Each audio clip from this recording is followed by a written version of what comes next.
இப்படி ஆன் பண்ணிட்டேன். இந்த ஸ்டிச்சிங்கில் வீடியோ மட்டும் பார்க்குறேன்.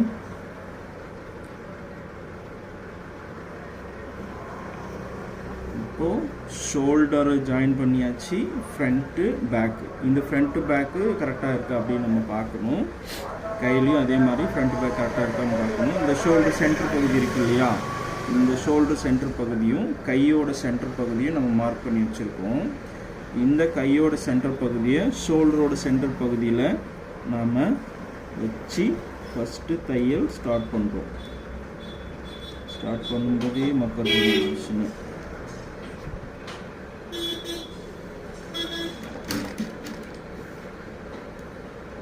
அந்த ஷோல்டர் ஜாயின்ட்லேருந்து ஸ்டார்ட் பண்ணிட்டு வரணும். ஆரம்பத்துலேருந்து ஸ்டார்ட் பண்ணிட்டு வந்தால் தான் அந்த ஷோல்டர் கை முறுக்கிற பிரச்சனை வர்றதுக்கான வாய்ப்பு.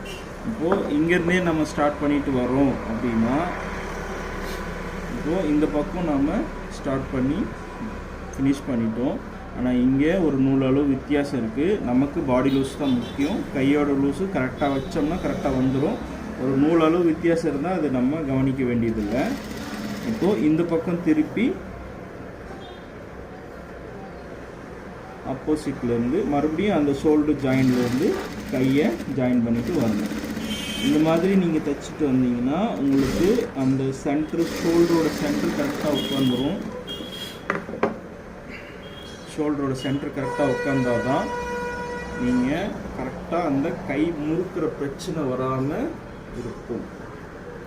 இப்போது நீங்கள் கை லூஸ் எவ்வளோ இருக்குது அப்படின்னு நீங்கள் பார்த்து சைட் ஜாயின் பண்ணிட்டு வந்தால் இந்த ஷோல்டர், அதாவது கை முறுக்கிட்டு போகிறது பிரச்சனை வராமல் இருக்கும்.